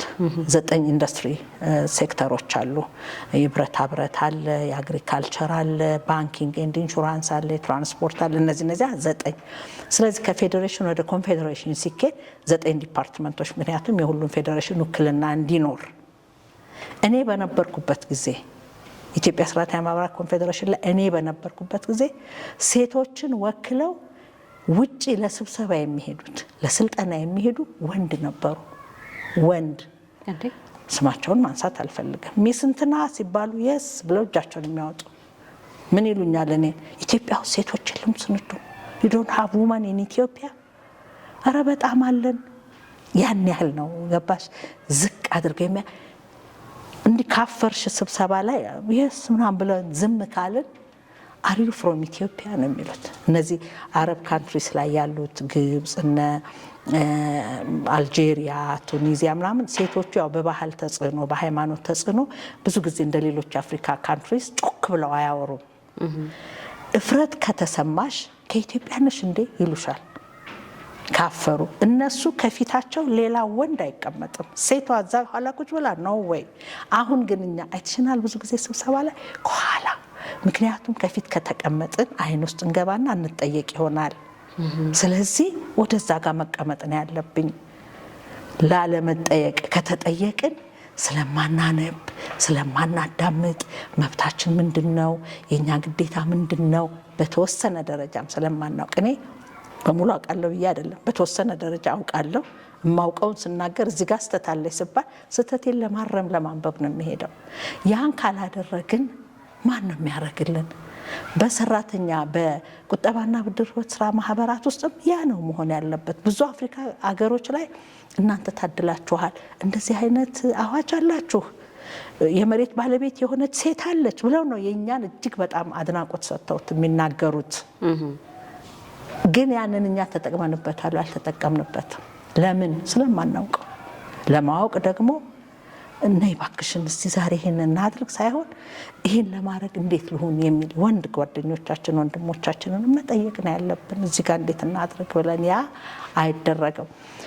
ስለዚህ ያንን ካላደረግን በስተቀር የኢትዮጵያ የሴቶች እንቅስቃሴ አሁንም የተገታ ነው የሚሆነው። ምንም ቢለውና በውጭ ሀገር ያሉትም ይህንኑ መሰል ነበሩ። የዛሬ 50 ዓመት እጅግ በጣም ተጽዕኖ የነበረባቸው ከኢትዮጵያ በኋላ ነፃ የወጡ የአፍሪካ አገሮች በጠቅላላ ያን መብታቸውን አስከብረዋል። በነፃነት እኛን ቀድማቸዋለን በጣም። ስለዚህ ለራሳችን መታገልና ማንበብ መረዳት መቻል አለብን ነው የምለው። እስኪ እንግዲህ በውጭ ሀገር የሚሆን ሀገር ውስጥ እስካሁን ባሉት ተሞክሮ ገጠመኝ ቢነግሩን የማይረሱት ቢያጫውቱን። ብዙ ገጠመኞች አሉኝ። በጣም የማይረሱትን በጣም 2-3 ይፈቀዳል። እኔ በዛ ደረጃ ላይ የሆንኩበት አጋጣሚ በራሱ ለኔ እንደ ተአምር ነበረ የቆጠርኩት። ምክንያቱም ወደ ኢትዮጵያ ሰራተኛ ማህበራት ኮንፌዴሬሽን ተመርጬ እኔ እዛ ሲሄድ ልክ እኔ በተመረጥኩበት ወቅት የኢንተርናሽናል ሌበር ኦርጋናይዜሽን ከኢትዮጵያ ሰራተኛ ማህበራት ኮንፌዴሬሽን ጋር በጣም ይሰራ ነበረ እና ብዙ ስልጠናዎችን ወስድ ነበረ፣ ብዙ ተሞክሮዎችን እናይ ነበረ፣ እንደዚህ የመሳሰሉትን በዚሁ በአገር ደረጃ። በኋላ ላይ የኦርጋናይዜሽን ኦፍ አፍሪካን ትሬድ ዩኒየን ዩኒቲ የሚባለው ሄድ ኦፊሱ ጋና የሆነ አክራ ውስጥ ወንዶች ናቸው፣ ኦልሞስት ኦል ወንዶች ናቸው። እኔ በተመረጥኩበት ሰዓት ደቡብ አፍሪካ ላይ ምርጫ ነበረ። የዛ የኦዋቱ ነው የሚባል የኦርጋናይዜሽን ኦፍ አፍሪካን ትሬድ ዩኒየን የኦዋቱ ስብሰባ ደቡብ አፍሪካ ላይ ነበረ፣ ደርባን ውስጥ ነበር ስብሰባው። እና እዛ ስብሰባ ላይ ከኢትዮጵያ አንዲት ሴት ከኢትዮጵያ መወከል አለባት የሚል ተነሳ። የዛን ጊዜ እኔ ደግሞ እዛ ተመርጬ ልክ የሄድኩበት ዘመን ነውና ቀጥታ ፕሬዚዳንት የነበሩት በዛው አቶ አማራ አለማየሁ ደወሉልኝ። ስንዱ እንዴት ነው? ስራ እንዴት ነው? ጥሩ ነው በጣም። አንድ ነገር ላማክርሽ ነበር አሉኝ። እሺ። ምንድነው? እንደዚህ ያለ። ጥሩ በጣም ደስ ይለኛል። እዛ ጋር ምርጫ ተብሏልና እሺ ደስ ይለኛል በጣም። እንዴት ነው የእንግሊዝኛ ችሎታሽ? የእንግሊዝኛ ችሎታሽ እንዴት ነው? አሁን ብዙዎቻችን እንግሊዝኛ ትምህርት ቤት ነው የተማርነው። የምንሰራበትም መስሪያ ቤቶች በአማርኛ የሚሰራበት ነው። ብዙ ጊዜ እንደዚህ አይነት ኢንተራክሽኑ አይኖረንም በእንግሊዝኛ። በድፍረት እችላለሁኝ አልኳቸው። በጣም እችላለሁ። ትጽፊያለሽ? አዎ በጣም። ትነጋገሪያለሽ? በጣም። እሺ። እና ኢንተርቪው ሊያደርጉሽ ይደውሉልሻልና እሺ። የዛን ጊዜ ደግሞ እኔ አልገባኝም እንጂ ለካ የፓርቲ ሰው መሆን አለብኝ። አሃ ገባሽ? ስላጡ ስለቸገራቸው ነው እኔ ጋ የተደወለው። እኔም ደግሞ የዛን ጊዜ ያው የኦዲት ኮሚቴው ጸሐፊ ነበርኩኝ። የግድ ከኮንፌዴሬሽኑ ነው አንድ ሰው ፒክ መደረግ ያለበት። እሺ አልኩ። እችላለሁ አልኩ በድፍረት። ደወሉልኝ። ሀሰን ሱሞኑ የሚባል አርፈዋል አሁን፣ እሳቸው ነበሩ የኦዋቱ ፕሬዚዳንት። ደወሉልኝና ኦኬ ሚስ ስንዱ ሃው አር ዩ? እሺ ደህና፣ ያችን ያህል ያው ደህና ነኝ በጣም ታንኪዩ ሶ ማች ምናምን አልኩኝ። ኦኬ። እና ከእሳቸው ጋር እንደዚህ አይነት ልውውጥ አደረግንና በቃ እሺ ጥሩ ነው ተዘጋ ስልኩ። አላመንኩም። ይሄ ነው እንደ ኢንተርቪው ብዬ ምንም ብዙ ጥያቄ አልጠየቁኝም። ፍቃደኛ ነሽ አይደለም እዚህ ለመስራት? አዎ በጣም ፍቃደኛ ነኝ። ኦኬ ስለ ኦርጋናይዜሽኑ ኢሜል አደርግልሻለሁ። የዛን ጊዜ በትክክልም ኢሜል የለኝም፣ እንዴት መጠቀም እንዳለብኝም አላቅም ነበረ ኢሜል። እሺ አልኩኝና ጠየቅኩ ምናምን፣ ልጆች ነገሩኝ። በዛ መሰረት አስተካከልኩኝ። ሳምንት ባልሞላ ጊዜ ውስጥ ኮንግራጁሌሽን የሚል መጣልኝ ደብዳቤ።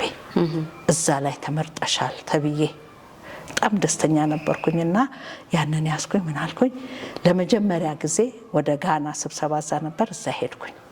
ወደ ጋና ሲሄድ ያው የአፍሪካውያኖች ወንዶች ባለጌዎች ናቸው፣ መጠንቀቅ አለባችሁ፣ እንደዚህ ነው የሚባለው። እሺ ሄድኩኝና እዛ ከኢትዮጵያ ስወጣ መጀመሪያ ነው። እዛ ሲሄድ በፕሌንም እንደዚህ ረጅም መንገድ ሄጄ አላውቅም፣ ከአዲስ አበባ ድሬዳዋ ወይ ከአዲስ አበባ እንደዚህ ካልሆነ በስተቀር። ከዛ ገባሁን፣ ቃይ ታየም ተባለና ፍሎር ተነገረኝ። እንደዚህ ፍሎር ላይ ነሽ አለ። መጣ አስተናጋጅ ይዞኝ ሄደ። ቃይን ሻንጣዬን እሺ በቃ ግቢ ይሄ ነው ክፍልሽ ብሎኝ ሄደ። ሰውየው በጣም ሰፊ ክፍል ነው። ሰውየው ከሄደ በኋላ ቁልፍ ክፍት ስለሆነ ነው ቁልፍ ያልሰጠኝ አልኩና በሩ እንዲሞክረው አይከፈትም። ያለ ቁልፍ ምን ማለታቸው? የሆነ ካርድ ሰጠው። ያ ካርድ በቃ ምን ለኔ የሚሰጥ መታወቂያ ነው። ከተማ ውስጥ ዞር ይዤ የምዞረው ነው። ይሄንን አላውቅም። በቃ ግድ የለም ብዬ ያን ካርድ ከዛ ተመልሼ ወረድኩ። ሊፍቱ አጠገቤ ነው። ወረድኩና ዌር ኢዝ ማይ ኪ ፎር ማይ ሩም? ዲስ ኢዝ ዩር ኪ አለኝ። ያ ካርድ ለካ ይኸው ቁልፍሽ ይሄ ነው አለ። አሁን ገባቸው እንዳልገባኝና ያስተናግደኝ የነበረው ሰው አብሮ የመጣና በዛ ቁልፍ እንደዚህ ከፈተልኝ። ገባሁኝ።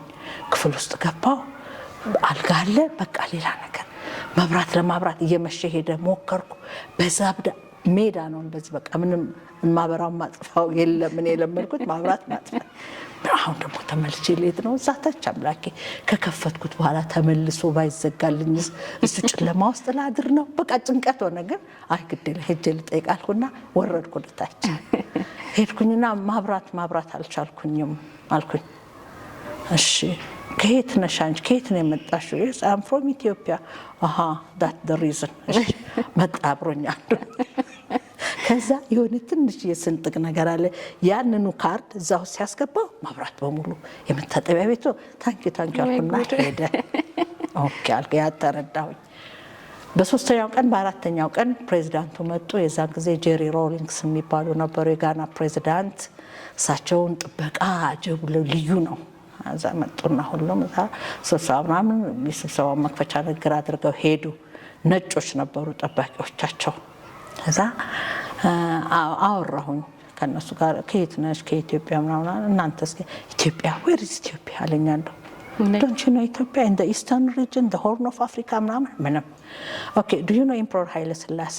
ኖ ኖ አለ። ዋት አባውት አበበ ቢቂላ? ነው አለ። አንድ ጓደኛው ነጭ ነው ይስቃል። ፕሬዚዳንቱ ሊጠብቁ የመጡ ናቸው ይስቃል። ከዛ ኖ አይ ዶንት ኖ ሂም። ዋት አባውት ኃይሌ ገብረስላሴ? ኖ አር ዩ ፍሮም ማርስ አልኩት።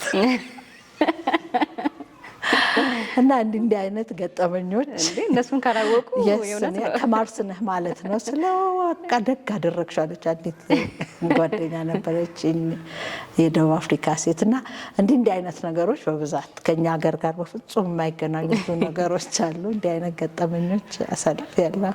በጣም የሚገርም ነው። እሺ እንግዲህ ብዙ ተጨዋወትን፣ ብዙ አለን፣ ብዙ ልምዶን አካፈሉን። ከአዋጭ ጋርስ እንዴት ተዋወቁ? እንዴት ነበረ መጀመሪያ አዋጭን ያወቁት?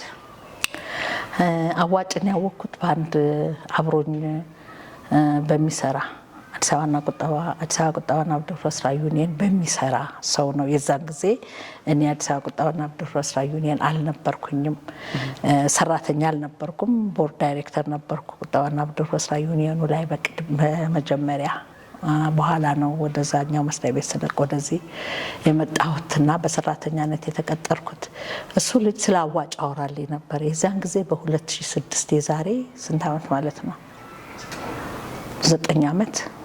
10 ዓመት ኦልሞስት 10 ዓመት በፊት። እና አዋጭ እንደዚህ ነው አዋጭ ሆኖ ቆይ እንዳውም የዛን ጊዜ አዳራሾች መብራት ኃይል አገር ፍቅር ምናምን እየተሄደ ነበር ጠቅላላ ጉባኤ የሚደረገውና አንድ ጊዜ እንዳውም ማስታወሳለሁ አገር ፍቅር ተደርጎ አባላት አንሰው ተበትኗል ስብሰባው። ከዛ በፊት ደግሞ አንድ ያስታውሳለሁ መብራት ኃይል አዳራሽ ውስጥ ነበርና አቶ ዘሪሁንን የዛን ጊዜ ያወቅኩት እና አቶ ዘሪሁንን ሳቀው በጣም ግልጽ ሰው ነው። በጣም ስለ ህብረት ስራ ብዙ የሚያስረዳ ሰው ነው ምናምንና ያን ደግሞ አብሮኝ የነበረው ጓደኛዬም ከአቶ ዘሪሁን ጋር በጣም ወዳጅ ነበሩ። በቃ አዋጭ አባል መሆን አለብሽ አለኝ። እንደስ በጣም እንደዚህ አይነትማ ማህበር እሆናለሁኝ አልኩኝና አዋጭን ከዛን ጊዜ ጀምሮ ነው የማውቀው። እንዴት አባል ሆኑ? በዛው ጊዜ ነው አባል የሆንኩት። በቃ አባል መሆን አለብኝ ብዬ ወሰንኩኝ፣ አባል ሆንኩኝ። ሲጀመር ያው ሸበሌ ትራንስፖርት አክሲዮን ማህበር ውስጥ የነበርኩኝ ጊዜ ነው ያለው መሰረታዊ ማህበር ላይ አባል የነበርኩት።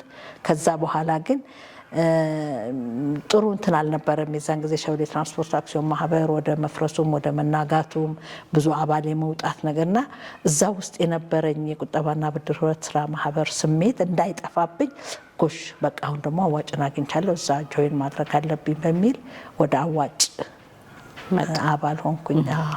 መልካም። አሁን ደግሞ ከአባልነትም አልፎ የአዋጭ የቦርድ ጸሐፊ ኖት። የቦርድ ጸሐፊ ሆኖ በማገልገሉ ምን ይሰማዎታል? ስለ አዋጭ ያለኝ ክብር ያለኝ ፍቅር በጣም የተለየ ነው። አዋጭ አባል በመሆኔ ብቻ ሳይሆን በአሰራሩም ላይ እንዴ ለካ ቁጠባና ብድር ህብረት ስራ ማህበራት እዚህ ጋር መድረስ ይችላሉ። ምክንያቱም ከጅምሩ ጀምሮ ይታይ ነበረ የአቶ ዘሪሁን ጥረት። አንድ ሰው እንደዚህ ጥሮ ለፍቶ ይህን ማድረግ ይችላል እንዴ እል ነበረ። ስለዚህ ከዛን ጊዜ ጀምሮ እንግዲህ ያለኝ ነገር ለአዋጭ ቁጠባና ብድር ህብረት ስራ ማህበር የተለየ ነው። የሰራተኛው ትጋት ላይ ደግሞ እኔ በጣም በምወደውና በምፈልገው በብዛት ሴቶች ስለነበሩበት አመሰራረቱ ላይ 37-38 ሴቶችና የተወሰኑ ወንዶች ስለነበሩ ያ በቃ በጣም በዛ ልክ ይሄዳል የሚል እንትንም ስላለኝና በብዛት ሴቶች አሁን እየታዩ ነው ቁጠባና ብድር ህብረት ስራ ላይ የሚል የኔን ፍላጎት ያረካ ተቋም ነው ብዬ አስብ ስለነበረ አዋጭ ላይ የነበረኝ አመለካከት፣ ለአዋጭ የነበረኝ ከፍተኛ ፍላጎት፣ ለአዋጭ የነበረኝ የእውነት አሰራር ትልቅ ነበረ እና በተለይ በዛን ሰዓት አዋጭ ቁጠባና ብድር ህብረት ስራ ማህበራት ላይ ብዙ ነገሮች ይወራሉ። ብዙ ነገሮች አዋጭ ላይ ያ ስሜት አልነበረም እና የእውነት ሰውነት ያለበት በቃ ሰው መሆን ምን ማለት እንደሆነ ሰው ለሰው ምን ያህል ደራሽ እንደሆነ የሚታይበት ነገር ስለነበረ አዋጭን በዛ አይነት መልኩ ነበር የማየው እና የምክር ቤት አባልም ሆኜ አዋጭ ላይ በጣም ብዙ አስተያየት ሰጥ ነበር። ለአዋጭ በጣም ቀናኢነት ነበረኝ። ማንም ሰው አዋጭን እኔ ፊት በመጥፎ እንዲያነሳው፣ ምክንያቱም አዋጭ መጥፎ ነገር አለ ብዬ በፍጹም የእውነት ይሄን 5 ጣት የኔ ብዬ እንደምለው አዋጭን እንደዛ ነበር የማየው ነው በቃ ለኔ አሁንም እንደዛ ነው። አዋጭ ትክክለኛ ስራ የሚሰራበት፣ እውነተኛ ሰው የሚታገዝበት፣ ማንም የቸገረው መጥቶ ችግሩን የሚፈታበት፣ ሴቶች በትክክለኛ መንገድ የሚታገዙበት ስለሆነ ለአዋጭ ያለኝ ፍቅር ከፍተኛ ነው በምክር ቤት ደረጃም እና ምናልባት በዛ ባደረኩት አስተዋጽኦ ይመስለኛል ወደ ቦርድ ጸሐፊነትም እንድመረጥ ለቦርድ ጸሐፊነትም እንድታጭ ያደረገኝና መጨረሻም በሙሉ ድምፅ ተመርጬ የአዋጭ ጸሐፊ እንደሆነ የሆንኩት በዛ አግባብ ነው። ስለዚህ በጣም ደስታ ነው የሚሰማሁት። እጅግ በጣም ምክንያቱም በቃ ትክክለኛ ስራ እኔ ወደፊት ኢትዮጵያችን አሁን ክቡር ጠቅላይ ሚኒስትር አብይ የሚጠቅሱት ነገር አለ። ወደፊት እንደዚህ ኢትዮጵያ እንደዚህ ሆና ያ ውስጥ ያለው ዝባዝንኬና ምናምን ሳይነካ አሁን እኔም አዋጭ በውስጥ ችግር ይኖራል ወይ? ምንም አንድ ተቋም ሰው ገበናው የሚገለጠው ወደ ላይ እየወጣ ሲሄድ ነው ይባል የለ። አዋጭ በጣም እያደገ ሲሄድ ብዙ ተቀናቃኞች ይኖራሉ፣ ወሬ የሚያወሩ ይኖራሉ፣ ሀሜት የሚያሙ ይኖራሉ፣ የተለያየ ነገር። ያ ሁሉ ግሳንግሱ እንዳለ ሆኖ ለእኔ አዋጭ አሁንም አዋጭ ነው። በጣም ትልቅ ነው እና ደስተኛ ነኝ። መልካም። ወደፊትስ አሁን የአዋጭ ወደፊት መዳረሻ ምን ይሆናል ብለው ያስባሉ? ስለ አዋጭን ሲያስቡ አይምሮ ላይ የሚመጣልዎትን ነገር? አንዳንድ ጊዜ በጣም እሰጋለሁ፣ እፈራለሁ። ምክንያቱም አንቺ አሁን ልጅ ወልደሽ ይደግት ያለሽ ሲያድግ ሲወለድ ይደግት ያለሽ ሲያድግ ይህ ቆሞ በሄደልኝ በተማረልኝ ስራ በያዘ ትዳር በያዘ ዴናፍተር የእናትነት ነገርሽ አይለወጥም። በሰላም ገብቶ ይሆን ቤቱ ትዳር ይዞ ልጅ ወልዶ እንዲሆነ ይሆን ትያለሽ። እኔም አሁን አዋጭን ምንድነው ቀጥሎ እላለሁኝ። ሄዶ ቁጠባና ብድር ህብረት ስራ ማህበር መሰረታዊ ቁጠባና ብድር ህብረት ስራ ማህበር ኦኬ። ባንክ ነው ላለው ባንክ ላይ ስደርስ በጣም ፈራለሁ። ምክንያቱም ከዚህ ከቤተሰቡ መነጠሉ ነው ላለሁኝ። ማንም ባንክ ላይ ገብቶ አመታዊ በዓሉን ሊያከብር የሚገናኝ የለም። ይሄ ነው የኔ ድርሻ ይሄ መብቴ ነው ብሎ የሚነጋገር የለም። ለኔ ልኬ ይሄ ነውና በልኬ የተሰፋ ነገር ይሰጠኝ የሚል የለም። ይሄን ሁሉ ነው ሚስ የምናደርገው ብዬ ፈራለሁኝ። አዋጭም ያው ባንክ ለብቻው ነው አይደል የሚያስበው? ህብረት ስራው እንዳለ ሆኖ እንደገና ባንክ ደግሞ አዋጭ ባንክ በብሔራዊ ባንክ ሬጉሌት የሚደረግ ስለዚህ ያ የአባሉ ነው። ያ እንደ ባንክ ሆኖ ለምሳሌ አሁን ህብረት ስራ ስንሆን የምንደርሰው የህብረተሰብ ክፍል አለ፣ የምናቅፈው ማህበረሰብ አለ። ከዛ በላይ የሆነ አሁን ትልልቅ ኢንቨስትመንትን የሚፈልጉ በባንክ ደረጃ ደግሞ ማኔጅ የሚደረጉ ይኖራሉ። ለዛ ደግሞ ወደፊት የሚታሰበው አዋጭ ባንክ ተብሎ ይሄንን ስሙን ይዞ የሚሄድ። ስለዚህ በህብረት ስራው ላይ ስጋት አይግባውት ነው፣ ወደፊትም ይቀጥላል። ባንክ እንዲሆን እኔ ይሆናል ብዬም አላስብም። ምክንያቱም ይሄ ተቀይሮ የህብረት ስራ ባንክ የህብረት ስራ ባንክን ልናቋቁም የምንችልበት አዋጅ የለንም። ኢትዮጵያ ውስጥ የህብረት ስራ ማቋቋሚያ አዋጅ የለም። ለምንድን ነው እስከ ዛሬ ድረስ የህብረት ስራ ባንክ ያልኖረንም? ለዚህ ነው።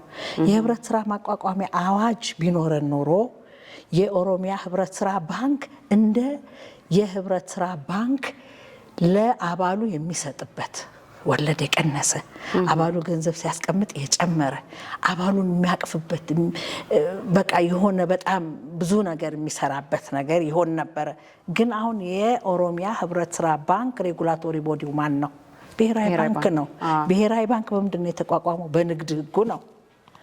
ስለዚህ አሁንም ስጋቴ ስሙ ብቻ አዋጭ ባንክ የሚል ቢኖር ኦኬ ይኖር፣ ያ ግን የአዋጭ ህብረት ስራ አባላት ነው ወይ ነው የኔ ስጋት።